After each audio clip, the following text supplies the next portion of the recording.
Vous êtes bien sur Mizane TV.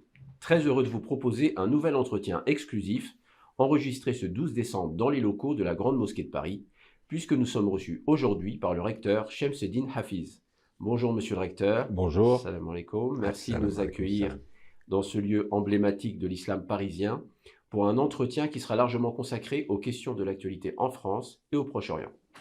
Une actualité qui a été dominée ces dernières semaines par la marche contre l'antisémitisme, par des accusations graves d'antisémitisme portées contre la communauté musulmane française, par un climat de tension intercommunautaire souvent entretenu par la peur et la calomnie, nous aurons l'occasion d'y revenir, par une montée également des violences et des injures anti-musulmanes, symptômes d'une France déchirée par la fièvre identitaire, mais aussi bien évidemment par les répercussions de la tragédie palestinienne en France. Dans ce flot d'actualité, un thème ou un dénominateur commun semble revenir comme un leitmotiv permanent, celui des relations judéo-musulmanes françaises. Je commencerai donc par là, monsieur le recteur. Comment définiriez-vous cette relation judéo-musulmane en France? Écoutez, d'abord, au-delà de la France, la relation judéo-musulmane, ce sont deux confessions, deux religions monothéistes qui font partie de la matrice abrahamique en y ajoutant le christianisme. Moi, je l'ai dit à plusieurs reprises, il ne peut pas y avoir un antisémitisme musulman basé sur notre livre sacré, le Coran, les hadiths, nos écoles juridiques. À aucun moment, vous ne trouverez trace d'un appel à un antisémitisme musulman sur le plan confessionnel. Donc, je m'arrêterai à cela. Nous sommes des citoyens bercés par une laïcité qui devrait en principe nous réunir et non pas nous désunir. Et c'est sur cette, cet objectif que je base mes actions en disant que nous sommes d'abord citoyens, que notre confession ne peut pas être, antagoniste avec celle des Juifs, et qu'à ce titre-là, nous devons tous travailler ensemble pour que les conflits qui pourraient exister à travers le monde, et notamment ce qui se passe au Proche-Orient, ne devraient pas en principe impacter cette citoyenneté. Alors précisément, monsieur le recteur, est-ce que comment vous qualifiez la qualité de cette relation judéo-musulmane? Est-ce que est-ce que la tragédie qui se passe actuellement en Palestine et notamment à Gaza a affecté, a impacté d'une manière ou d'une autre la relation des instances du culte musulman avec celle du culte juif? Vous-même être en contact avec différentes personnalités confessionnelles juives, donc rabbins ou représentants. Voilà, qu'est-ce que vous pouvez nous dire sur cette relation aujourd'hui? Il y a bien évidemment une crispation. Mais moi, de mon côté, j'ai essayé à chaque occasion que j'ai pu faire des déclarations en disant qu'on ne pouvait pas être face à face. Ce n'est pas normal. Maintenant, il y a une réalité. Il y a effectivement un moment d'émotion très fort depuis le 7 octobre qu'il faut essayer, en tant que responsable, de gérer. Alors moi, je pars sur des principes islamiques où il y a, dans un certain nombre de versets coraniques, le fait que chacun, en tant qu'individu, assume ses responsabilités. On ne peut pas dire à quelqu'un, c'est à cause de ton frère que toi tu vas payer pour lui. Donc ce qui se passe là-bas au Proche-Orient ne doit pas, en principe, nous impacter. L'imam de la Grande Mosquée de Paris, lorsqu'il fait son prêche, le rappelle en permanence, en disant d'abord et avant tout que lors d'un conflit armé, il est recommandé par, à la fois notre livre saint, mais en même temps ce qu'a dit notre prophète, sallallahu alayhi wa sallam, le premier calife, Abu Bakr as-Siddiq, qui rappelait quand même qu'il ne fallait surtout pas toucher à un civil dans les commandements, les 10 commandements du premier calife Abu Bakr as-Siddiq, qui dit qu'il ne faut même pas toucher un arbre. Imaginez une personne innocente qui n'a rien à voir dans ce conflit armé. Donc, si vous voulez, avant même les conventions de Genève, l'islam était extrêmement strict sur ces notions. Rappelez-vous quand même que lorsque des prisonniers étaient arrêtés pendant les grandes guerres que nous avons connues, les grandes batailles de l'époque, un prisonnier, quand il était arrêté, on cherchait d'abord à l'instruire. Celui qui ne savait pas lire et écrire, d'autres prisonniers se chargeaient de... C'est, en fait, à travers tout cela, c'est la valeur humaine. Et donc moi, sur cette base, j'ai en permanence déclaré que les musulmans ne pouvaient pas être opposés aux juifs de France parce que ce n'est pas notre ADN. Donc je l'ai dit, j'ai même dit que l'antisémitisme ne pouvait pas passer par les mosquées et qu'il était anormal qu'un musulman soit antisémite. Moi, j'ai fait ma part. Après, mes interlocuteurs, notamment du culte israélite, vous savez bien qu'il y a un rabbin qui est devenu entre-temps grand rabbin, qui a démissionné d'une commission que j'avais mise en place. Je pourrais en parler. J'allais y revenir, mais oui, vous pouvez en parler. Mais si vous voulez, aujourd'hui, je vous dis, on est sous le coup de l'émotion. Et bien évidemment, il ne faut pas prendre au thé une position, un énervement, une déclaration. Il faut laisser le temps au temps. Ce qui aujourd'hui rend difficile la tâche, c'est les bombardements massifs qui, encore aujourd'hui, malgré une condamnation internationale unanime, nous voyons qu'il y a encore des civils palestiniens qui sont en train de mourir sous un feu de bombes comme on n'en a jamais vu depuis toutes les guerres modernes. On n'a jamais vu une surface aussi petite être bombardée de la sorte. Donc c'est extrêmement grave ce qui se passe. Il faut absolument aujourd'hui qu'on puisse à la fois profiter d'une trêve et pourquoi pas d'un cessez-le-feu. Le président de la République, Emmanuel Macron, l'a demandé à plusieurs reprises, ce cessez-le-feu. Il faut que nous, de notre côté, nous puissions insister pour que, enfin, les enfants gazaouis ne soient pas obligés de vivre cette terreur, parce que il faut y réfléchir et se dire ce qui se passe là-bas à Gaza est en train de remettre en cause tout l'avenir de cette région pendant 30 ans, 40 ans. Parce que l'enfant qui a 4, 5, 6 ans, 10 ans, c'est quelqu'un qui va être mu par une haine incroyable.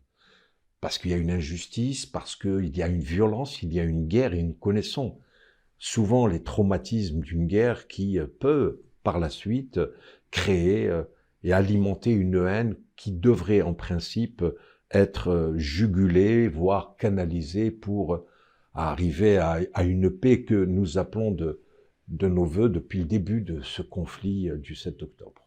Alors justement, monsieur le recteur, concernant ce qui se passe actuellement en Palestine, donc vous avez rappelé le caractère tragique, beaucoup de morts, au moins 20 000 morts, beaucoup d'enfants tués, donc toute une population déplacée. Un véritable génocide dénonce les organisations humanitaires. Pour résumer, une terrifiante impuissance ressentie face à une impunité. Quelle doit être, selon vous, la réaction des hommes de foi et de spiritualité face à ces crimes qui se passent encore aujourd'hui et dont on ne voit toujours pas la fin?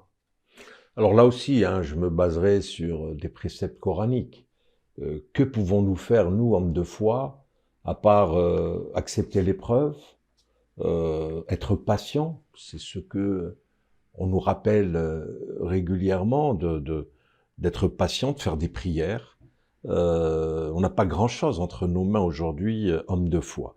Mais en tout état de cause, nous ne pouvons pas accepter en tant qu'hommes de foi, pas uniquement musulmans, mais tous les autres cultes. Moi, j'ai appelé tous les autres cultes de France à dire que les armes doivent se taire. Essayer de trouver, par le dialogue, une issue. J'ai proposé, je l'ai écrit, je l'ai déclaré qu'il fallait tout de suite déclarer la création d'un État palestinien. C'est pas la peine d'attendre une nouvelle conférence. On a vu les conférences d'Oslo, etc., ce que ça a donné. Il faut aujourd'hui que les grandes puissances... Moi, j'avais proposé qu'avant la fin de l'année, c'est peut-être utopique, mais je l'ai dit qu'il fallait absolument qu'on déclare la création d'un État palestinien tout de suite. Et après, commencer à faire le contour d'un État viable, fiable, terre, etc. Mais si on ne dit rien maintenant et que dans 6 mois, il y a une organisation autour d'un sujet qui est la création d'un État palestinien, etc., on est parti encore pour 10 ans. On a vu que à la fois les accords de Camp David, que les accords d'Oslo n'ont abouti à absolument rien. Alors à qui la faute? Chacun se la rejette. Et c'est pour cela qu'aujourd'hui, il faut être pragmatique. Et cette terrible situation qui a démarré le 7 octobre, il faut aujourd'hui lui trouver une issue fiable, et tout le monde le reconnaît. Le président de la République, Emmanuel Macron, a dit qu'il fallait la coexistence au Proche-Orient de 2 États. Et quand on parle de 2 États, c'est-à-dire la définition d'un État moderne, et pas comme aujourd'hui, vous avez un bout de terre qui serait sous l'autorité palestinienne, un autre bout de terre à 10 kilomètres. C'est pas viable aujourd'hui. Et donc, il faut véritablement créer un État palestinien aux côtés d'un État israélien. Aujourd'hui, je ne pense pas que quelqu'un pourrait remettre en cause l'existence d'un État israélien. On fait croire que, je dirais, l'existence de l'État d'Israël est en jeu. Moi, je pense que, voilà, la situation est là, il faut 2 États, il faut... Malgré la colonisation, pardon, je vous interromps, malgré la colonisation incessante qui Mais bien qui rend évidemment, impossible finalement, ou qui mais c'est ce repousse toujours plus non, mais c'est la ce que je perspective dis. d'un État palestinien. C'est ce que je dis. Aujourd'hui, il faut que ce processus de colonisation s'arrête, qu'on puisse condamner aujourd'hui tout ce qui a été fait au nom de la colonisation. Revenir à une configuration d'un État palestinien viable. Si on reste sur effectivement cette colonisation et que cette colonisation soit entérinée par un texte quelconque, ça remet en cause la création de cet État palestinien, puisque tout ce qui a été colonisé pratiquement depuis 67 est illégal. Ça a été dit et redit par les organisations internationales.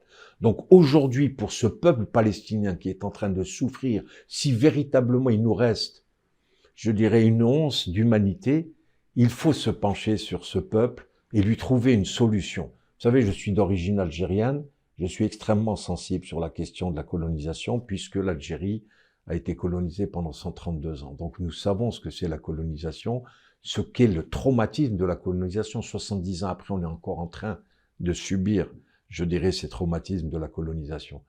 Et le peuple palestinien a le droit véritable, aujourd'hui, pour que cesse cette situation de guerre au Proche-Orient, il faut qu'il y ait un État palestinien. Et encore une fois, j'insiste, un État palestinien selon les règles du droit international, c'est-à-dire un État viable avec des frontières, etc., etc. Alors, monsieur le recteur, vous avez évoqué dans la question précédente voilà, la crispation des relations judéo-musulmanes, donc un rabbin qui avait claqué la porte d'une commission de dialogue de la Grande Mosquée de Paris, en signe de protestation à votre absence de la marche contre l'antisémitisme. Alors, vous étiez exprimé sur les raisons de cette absence. Et concernant cette marche, on avait aussi constaté la présence donc, de l'extrême droite française qui s'était mobilisée. On avait même pu voir ou entendre plusieurs slogans anti-musulmans durant cette marche. Par ailleurs, on a également lu et beaucoup entendu dans les médias français cette grave accusation, j'en parlais en introduction, d'un antisémitisme musulman, être avancée et reprise en boucle sans aucune contradiction. Par exemple, un Dominique Régnier de Fondapol pouvait déclarer sur CNews, je cite, « Plus d'un compatriote musulman sur 2 partage des préjugés antisémites et d'autant plus qu'ils vont à la mosquée plus souvent. » Fin de citation.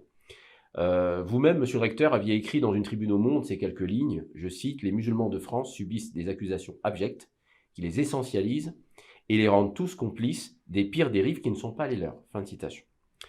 Aussi, ce sera ma question, n'assiste-t-on pas, monsieur le recteur, à une instrumentalisation de la lutte contre l'antisémitisme qui semble être devenue aujourd'hui le paravent d'une certaine forme d'islamophobie? Est-ce que vous partagez ce constat?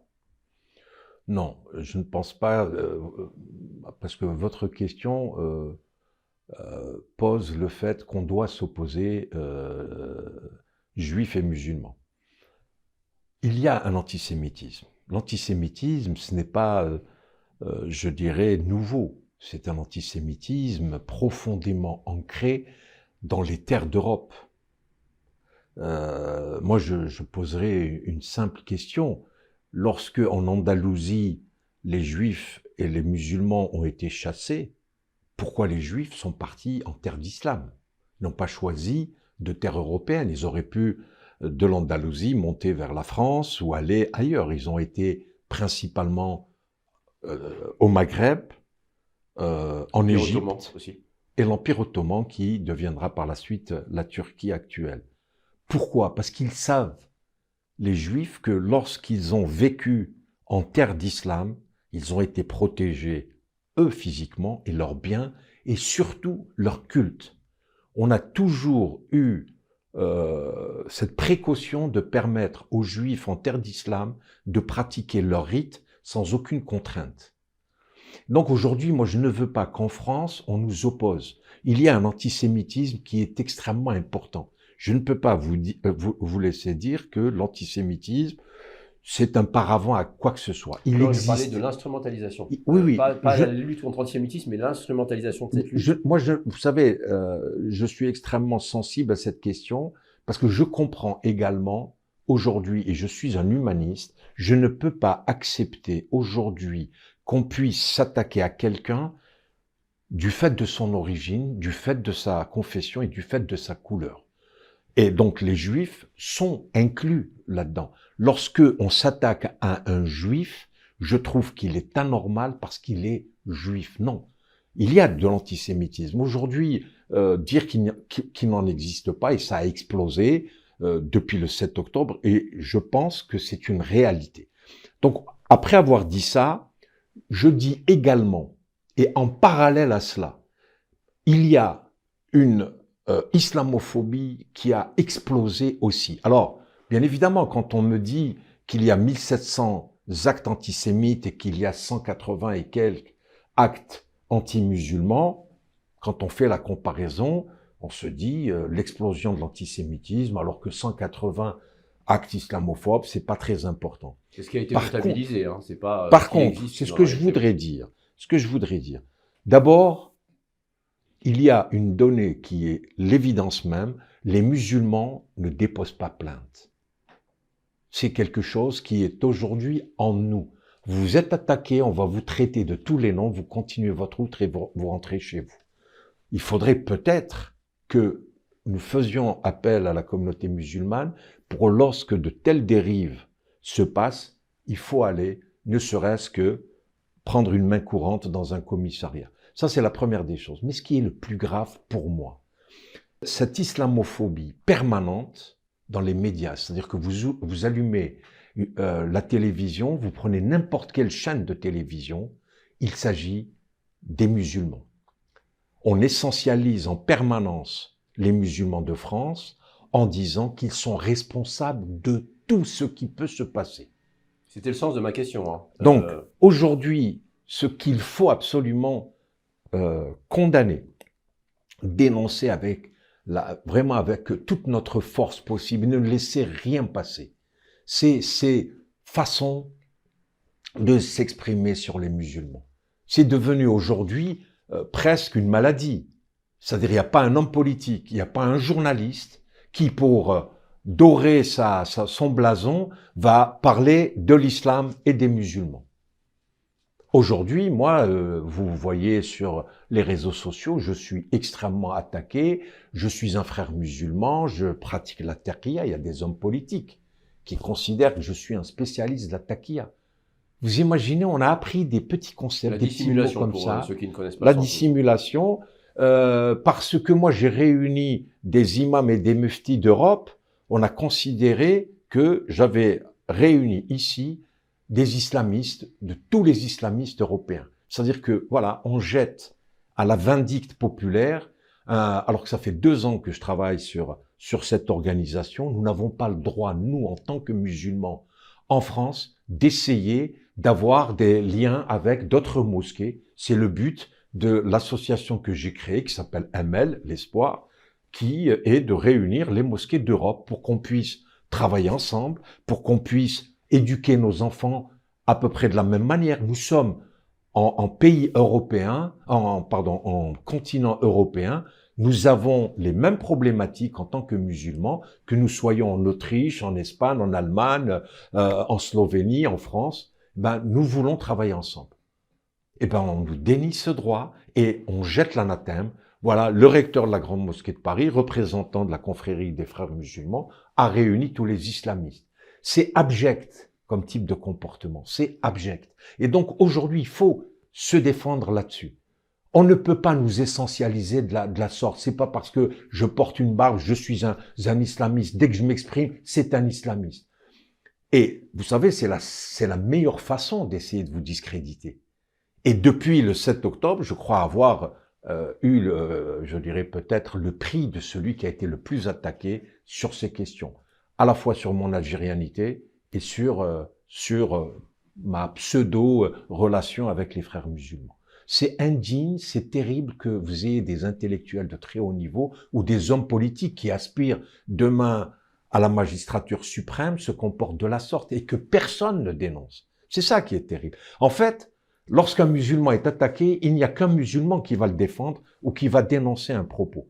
Quand moi je m'attaque à Christian Estrosi qui dit quelque chose d'ignoble, Le maire de Nice. Le maire de Nice qui pense que les femmes palestiniennes ont dans leurs bras, soi-disant pleurant, c'est-à-dire des larmes de crocodile en ayant des bébés plastiques dans les bras, personne ne réagit. Il n'y a pas un homme politique, il n'y a pas un journaliste qui ne serait-ce s'est ému. Allez, je dis pas condamner, dénoncer, en disant mais c'est pas normal, il y a quand même des morts. C'est-à-dire que aujourd'hui, on est en train de faire pratiquement de la négation de tout ce qui se passe à Gaza, où il y a près de 6000 morts enfants. Ce n'est pas vrai. Et ça, c'est terrible. Il n'y a pas un humaniste en France qui ne soit pas musulman qui puisse s'émouvoir et dire « Mais attendez, on en est où qu'un maire d'une ville aussi importante puisse faire des déclarations et ça passe inaperçu ?» C'est quand même extrêmement grave et moi, je m'interroge beaucoup sur l'état de notre pays. Une dernière question, monsieur le recteur, sur les relations judéo-musulmanes. Vous êtes très proche de l'actuel grand rabbin de France, Haïm Korsia. On vous a vu à plusieurs reprises donc dans la polémique qu'il y avait eu avec Michel Houellebecq, notamment, et à d'autres occasions.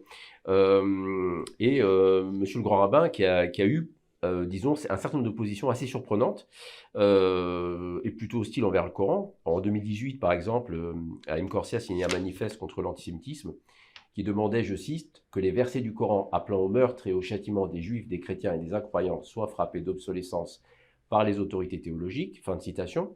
Alors, pour précision, il n'y a pas de verset qui appelle au meurtre, puisque un certain nombre de théologiens musulmans avaient corrigé ces erreurs d'évaluation.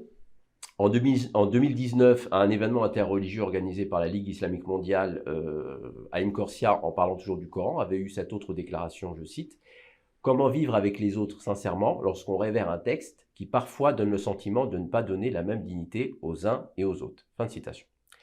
C'est la première fois qu'on entend un grand rabbin de France critiquer un livre saint d'une autre religion. Est-ce que vous connaissiez ces prises de position du grand rabbin? Et dans le fond, qu'est-ce qu'elles vous inspirent? Est-ce que vous en avez discuté avec lui, par exemple? Non, je n'avais pas eu connaissance de ces déclarations. Et en même temps, je ne suis pas comptable de ces déclarations. Parce que votre question, j'ai des relations étroites avec lui. Je suis recteur de la Grande Mosquée de Paris. Il est grand rabbin de France. Vous dire que je ne lui parle pas, ça serait faux. Avoir une proximité, c'est aussi faux. Il représente la communauté juive en France et je ne représente pas la communauté musulmane. Je suis recteur de la Mosquée de Paris. Point à la ligne. J'ai des relations avec lui, comme j'ai des relations avec Monseigneur Éric de Moulin-Beaufort, président de la Conférence des évêques, le président du protestantisme français, de l'Union des bouddhistes de France. Il s'avère qu'effectivement, c'est un homme qui monte souvent au créneau parce que il y a des questions pour lui qui concernent la lutte contre l'antisémitisme.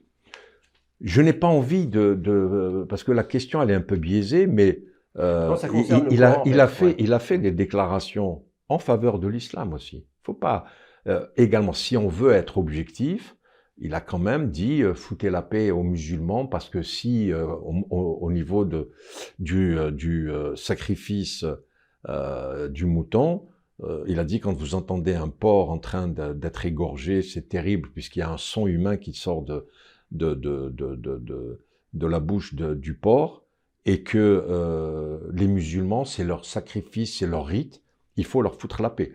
Mais encore une fois, moi, je ne veux défendre personne. C'est un interlocuteur avec qui je travaille. J'essaie d'avoir de bons rapports avec lui parce que, effectivement, aujourd'hui, on sent qu'il y a des crispations entre les deux communautés et j'essaie de faire en sorte pour qu'il y ait un véritable apaisement. Encore une fois, je ne suis pas le seul responsable musulman. Il y a d'autres responsables musulmans qui ont une relation beaucoup plus étroite que moi avec le grand rabbin. Très bien. Alors, Shamsuddin Hafiz, vous êtes très actif sur les réseaux sociaux, hein, vous le disiez vous-même, sur X notamment, donc l'ancien Twitter. Vous êtes beaucoup investi contre l'islamophobie en France. Vous avez dénoncé les ratonnades, injures et agressions racistes subies par des musulmans et quelques mosquées dans certaines villes de France. Vous avez également reçu le président de l'ARCOM récemment pour lui exprimer votre inquiétude sur cette islamophobie médiatique dont plusieurs chaînes d'infos en continu se sont faites la spécialité. Quel bilan tirez-vous de cet engagement personnel? Quels résultats attendez-vous ou espérez-vous? Alors écoutez, en tant que recteur de la Grande Mosquée de Paris, il est de mon devoir de défendre la dignité des musulmans en France. C'est dans les statuts de la Société des Abou et du Saint de l'Islam. Le premier recteur l'avait fait et je continue dans cette ligne. Donc je n'ai aucune espèce de, je dirais, de compliments à me faire sur ce travail. C'est mon devoir en tant que recteur de la Grande Mosquée de Paris. Je le fais parce que, en même temps, comme je le disais précédemment, personne aujourd'hui ne défend la communauté musulmane à part les musulmans eux-mêmes. Et je trouve ça inquiétant. Et c'est le signe de quoi selon vous? Qu'est-ce que ça dit? Ça dit, à mon avis, soit une forme d'indifférence, soit qu'on acquiesce. Le fameux adage qui ne dit mot consent. Je pense qu'il faut véritablement que toutes les autorités de ce pays et les forces vives de ce pays, donc les organisations antiracistes, etc., prennent conscience que c'est un danger de s'attaquer à une communauté quelle qu'elle soit. La communauté musulmane, c'est pas parce qu'elle ne s'exprime pas, n'est pas en train de souffrir. Moi, je suis marqué par la souffrance de cette communauté. Moi, je fréquente les fidèles de la Grande Mosquée de Paris. Quand ils sortent à la fin de la prière du vendredi, je sens un vrai malaise. Je sens une très grande tristesse parce qu'on les accable de tout et de rien. Et c'est ça qui, aujourd'hui, doit être mon combat. Donc, je le fais. Effectivement, je suis sur les réseaux sociaux. Quand il a fallu aller en justice, je l'ai fait. Je le ferai. Là, actuellement, il y a un pool d'avocats qui travaillent sur les éventuelles poursuites que nous allons faire contre ceux qui ont fait des déclarations depuis le 7 octobre et avant, mais je ne m'arrêterai pas.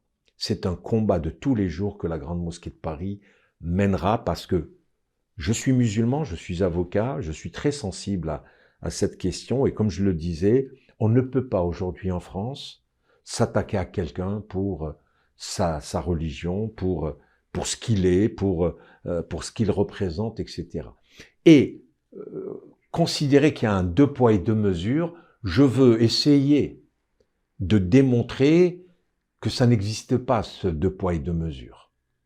Et c'est pour ça qu'à chaque fois j'ai saisi les tribunaux, je connais la complexité des procédures devant les tribunaux, nous n'avons pas eu beaucoup de chance lorsque nous avons assigné à l'époque Charlie Hebdo, lorsque nous avions assigné Michel Houellebecq, mais c'est parce que le droit ne permettait pas à ce que nous puissions obtenir gain de cause. Mais j'invite tous les musulmans aujourd'hui à saisir les tribunaux lorsque cela est nécessaire, parce que je pense que nous avons une justice impartiale, nous sommes dans un état de droit, et si nous ne faisons pas jouer, je dirais, cet état de droit, qu'est-ce qu'il nous reste? Et donc il faut aller jusqu'au bout du raisonnement. Ne pas se contenter de dire oui, mais la justice, etc. Non, la justice, il faut qu'elle soit saisie. Et c'est un travail permanent que nous devons faire. Et moi, en tant que recteur de la Grande Mosquée de Paris, j'assume toutes mes responsabilités, j'irai jusqu'au bout. Je ne laisserai personne s'attaquer à la communauté musulmane. C'est indigne. d'un pays qui se dit État de droit, pays des droits de l'homme. Nous sommes la patrie des droits de l'homme. Ben, c'est aujourd'hui que nous devons le démontrer. Parce qu'il y a une communauté qui est silencieuse, encore une fois je le dis, qui ne veut pas réagir aux provocations, qui est véritablement silencieuse. Moi, je suis étonné. J'étais à Marseille récemment,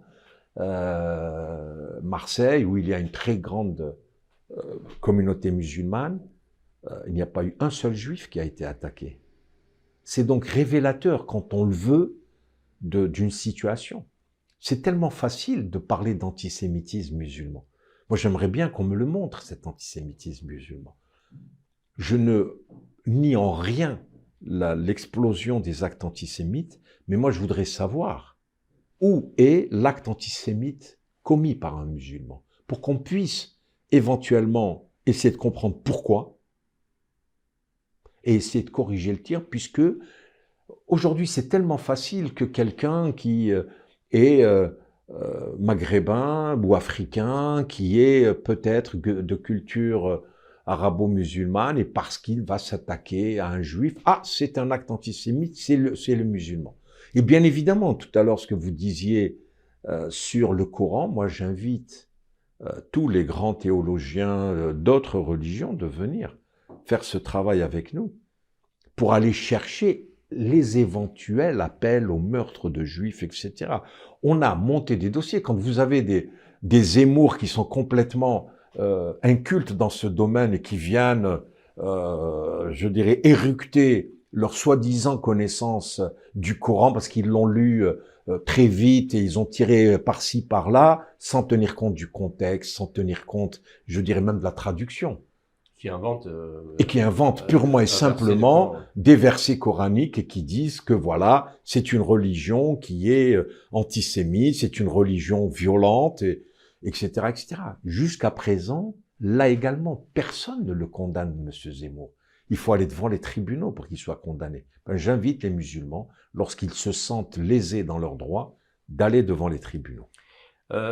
Quel commentaire vous inspire, monsieur le recteur, la coupure des subventions d'État attribuées au lycée privé Averroès, qui le condamne très probablement à une fermeture, alors qu'il représentait le plus souvent un modèle d'école privée musulmane, école privée musulmane qui se compte sur les doigts d'une seule main, surtout celles qui bénéficiaient de subventions d'État. Cette fermeture n'est-elle pas le plus mauvais signal envoyé à la communauté musulmane française aujourd'hui? Alors, je ne connais pas le fond du dossier. Il semblerait qu'il y ait un rapport de la Chambre régionale de la Cour des comptes. Mais moi, ce que je dirais, c'est qu'il y a un adage qui a été peut-être déclaré par Victor Hugo: lorsqu'on ouvre une école, on ferme une prison. Moi, je ferais l'inverse. Si on ferme une école, est-ce qu'on ouvre une prison à côté? C'est extrêmement grave aujourd'hui de procéder de la sorte, parce qu'effectivement, ça donne un signal extrêmement négatif aux musulmans de France qui vivent très mal la situation actuelle. C'est-à-dire qu'aujourd'hui, 10 décembre 2023, alors est-ce que c'est un concours de circonstances? Est-ce que c'est une question d'agenda? Mais moi, j'aurais souhaité que cette décision qui a été prise, qu'on puisse véritablement la connaître publiquement, c'est-à-dire connaître les motivations exactes. Quand on me dit que c'est la Chambre régionale de la Cour des comptes, personnellement, ça ne me suffit pas. J'aimerais bien savoir ce qui s'est passé. Pourquoi aujourd'hui, alors que c'était pratiquement une fierté comme établissement qui était dans l'élite des établissements français et qui dégringole de la sorte, qu'est-ce qui a motivé cela? Moi, j'aimerais le comprendre. À ce jour, je n'ai pas les explications. Je dois recevoir la semaine prochaine les responsables du lycée Averroès qui ont demandé à me voir. Je vais les recevoir, je vais discuter avec eux. J'ai appris qu'ils devaient saisir les juridictions administratives. Tant mieux. Et nous allons voir. Il faut également que nous-mêmes, nous n'allions pas immédiatement à faire des commentaires sans connaître réellement la situation. Je veux comprendre, je veux savoir ce qui s'est passé au lycée Averroès, et si vraiment la motivation, soit elle n'est pas, je dirais, fondée, il faut aller devant les juridictions, il faut se battre pour cela, parce que oui, moi je considère que l'agenda vraiment n'est pas approprié à ce genre d'affaires parce que effectivement, moi j'ai été extrêmement étonné par le fait que ça tombe maintenant. Alors est-ce que c'est un hasard des agendas? Peut-être, mais en tout état de cause, je regarderai ça de près. Autre polémique, monsieur le recteur, la célébration de la fête Hanouka à l'Élysée, de droite, à droite comme à gauche, de tous bords confessionnels confondus, une levée de bouclier sur la laïcité n'aurait pas été respectée. Beaucoup ont parlé d'une laïcité à géométrie variable également, une laïcité qui serait dure avec le culte musulman et qui le serait moins avec d'autres confessions. Quel regard vous portez sur cette polémique? Est-ce que pour vous, la laïcité est encore une réalité authentique en France? Est-ce qu'elle est fragilisée? Alors, je répondrai un peu longuement parce qu'il y a plusieurs questions dans votre question. Moi, j'ai été là-bas, à cette célébration. Il n'y avait pas, comment dire, d'abord, moi, j'ai été invité parce qu'on devait remettre un prix au président de la République, qui est un prix, effectivement, des grands rabbins d'Europe. Mais, vous savez, le président de la République est venu à la mosquée de Paris. Il a célébré le 100e anniversaire de la pose de la première pierre de la grande mosquée de Paris. Il y a une plaque qui a été inaugurée ici, dans les jardins de la grande mosquée de Paris, par le président Emmanuel Macron. Depuis que le ministre de l'Intérieur, c'est Gérald Darmanin, et depuis que je suis recteur, il est venu 3 fois à un iftar organisé par la grande mosquée de Paris et invitant tous les ambassadeurs des pays musulmans accrédités en France. Je dirais que la laïcité, c'est pas la négation des religions, c'est évident. Alors, est-ce que moi j'irai faire un iftar à l'Élysée? Non, parce que je n'ai pas besoin de cela. Une maladresse pour vous?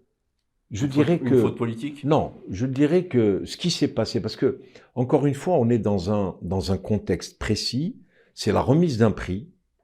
Moi, j'ai été invité comme le président de la Fédération protestante de France, comme le président de l'Union des bouddhistes de France. Nous étions les 3 représentants, entre guillemets, des autres cultes. Il n'y avait pas le catholique ni l'orthodoxe, mais nous étions présents à une remise d'un prix. Mais moi, j'aurais voulu que vous écoutiez le discours du président de la République, qui n'a pas été diffusé, parce que il l'a fait oralement. Et quand moi je fais un tweet en parlant d'un discours de vérité, le président de la République, au moment où on lui remet cette distinction, va faire un discours dans lequel il dénonce le fait qu'on ne puisse pas aujourd'hui mettre à égalité les victimes palestiniennes et les autres. Lorsqu'il parle de la coexistence de 2 États au Proche-Orient, il l'a dit, il a insisté, il a martelé. Il a insisté sur le fait qu'il faut absolument un cessez-le-feu. Ça, personne ne l'a repris. Alors moi, je vous invite à vous d'aller réfléchir à cela. C'est important. Et de ne pas faire je dirais, cet amalgame. Ce qui s'est passé, allez, c'est un fait mineur que le grand rabbin ait allumé une bougie de Hanouka. Tant mieux pour lui et tant mieux pour eux. C'est ça qui va remettre en cause la laïcité dans notre pays. Vous savez, à l'extérieur, il y a des crèches, il y a des manifestations de la célébration de Hanouka ailleurs. Moi, je ne crois pas que c'est ça notre combat. Je crois pas. C'est pas important. Et encore une fois, moi, je vous dirais, si demain on m'invite à un iftar ou d'organiser un iftar en tant que recteur à l'Élysée, je le ferai pas. Je suis tout à fait d'accord. Mais après, c'est pas parce que moi je m'interdis de le faire que je vais interdire aux autres de le faire. Chacun, ici en France, a sa manière d'examiner la laïcité. Vous savez, je vais vous donner un exemple. J'étais invité dans un lieu républicain à un déjeuner. Et la personnalité qui m'avait invité à déjeuner, il y avait des juifs, des catholiques, etc. Elle est venue vers moi en me disant « Monsieur le recteur, nous vous avons préparé un plat halal. » Je lui ai dit « Madame, le plat halal, pour moi, n'existe pas. Je mange ce qu'il y a à manger. Bien évidemment que je ne vais pas manger ce qui est interdit dans ma religion. J'ai mangé de la salade. Je ne veux pas aujourd'hui donner, je dirais, une visibilité à ce niveau-là. La visibilité musulmane, elle est ailleurs. Moi, je veux que les enfants musulmans puissent aller à l'école.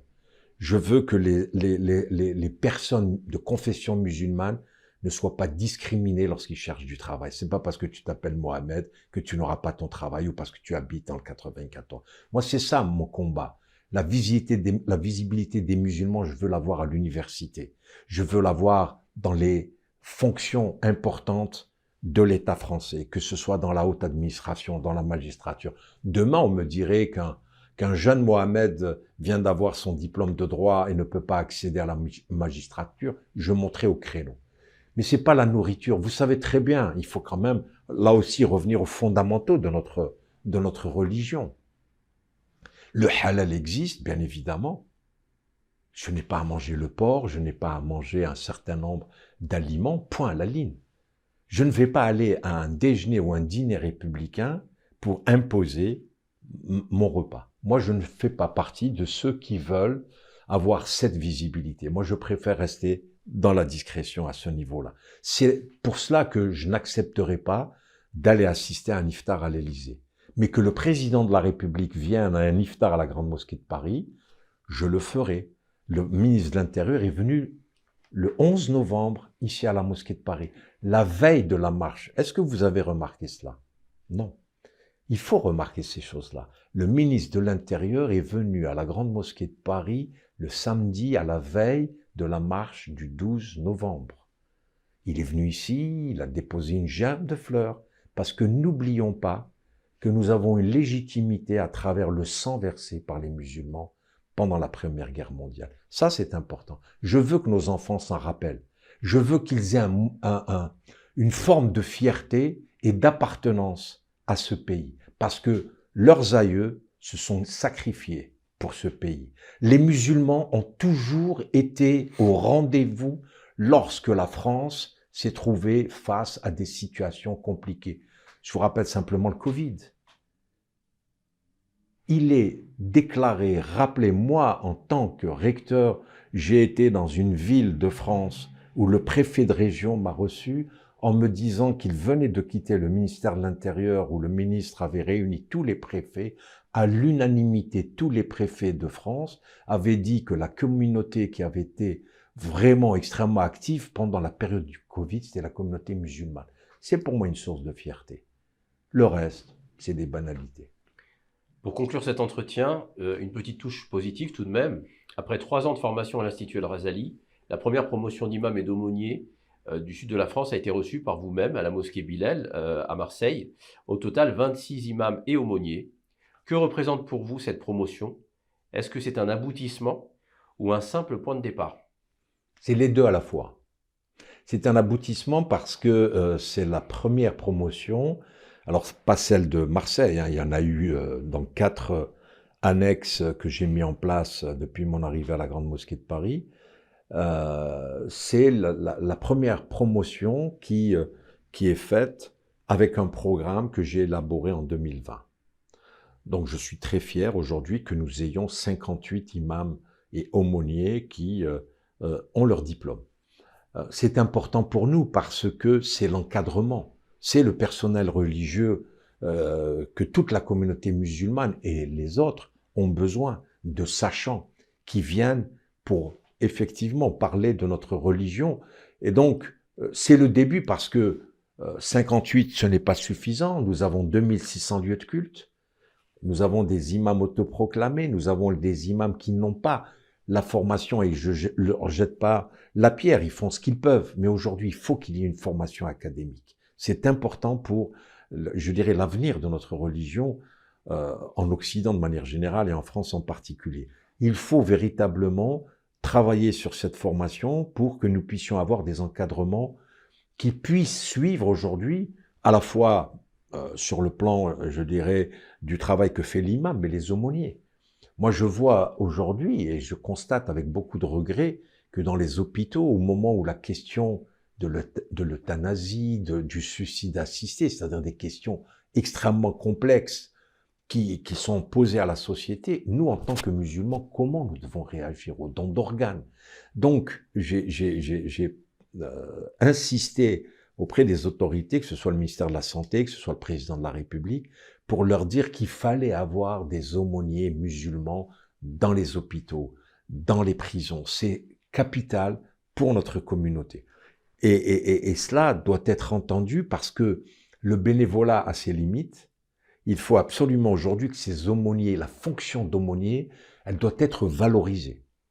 Il faut véritablement, moi je l'ai dit sans forfanterie, il faut vraiment un plan Marshall.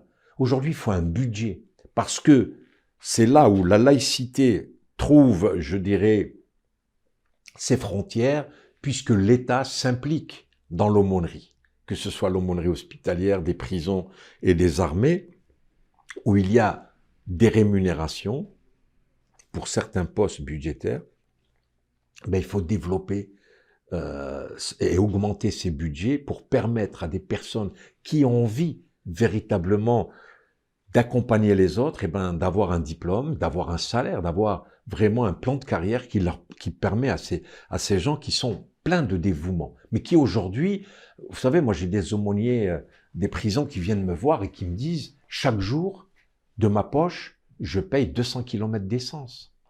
Parce que les maisons d'arrêt, les prisons, pour y aller, c'est quand même des distances importantes. Et quand vous lui dites, qu'est-ce que tu touches? Peut-être des forfaits de 400 € par mois. C'est pas normal. Il faut absolument que si on veut encadrer notre communauté, c'est à travers cela. On sait très bien aujourd'hui que les prisons, on dit à 70-80% de musulmans. C'est à nous, aujourd'hui, de faire ce travail et d'aller les assister, les aider, parce que c'est des moments de la vie où ils ont trébuché pour des raisons diverses et variées. Vous savez, à les prisons, il n'y a pas que des criminels, il y a des gens qui ont commis des crimes ou des délits, soit par nécessité, soit de manière peut-être involontaire ou qu'ils regrettent. Il faut les accompagner. Il faut qu'on leur permette cette possibilité de revenir au sein de la société. Ça va être la fin des imams détachés, monsieur le recteur, dans quelques semaines. Est-ce que les mosquées sont prêtes aujourd'hui pour assumer ça à l'approche du Ramadan avec le Tarawih?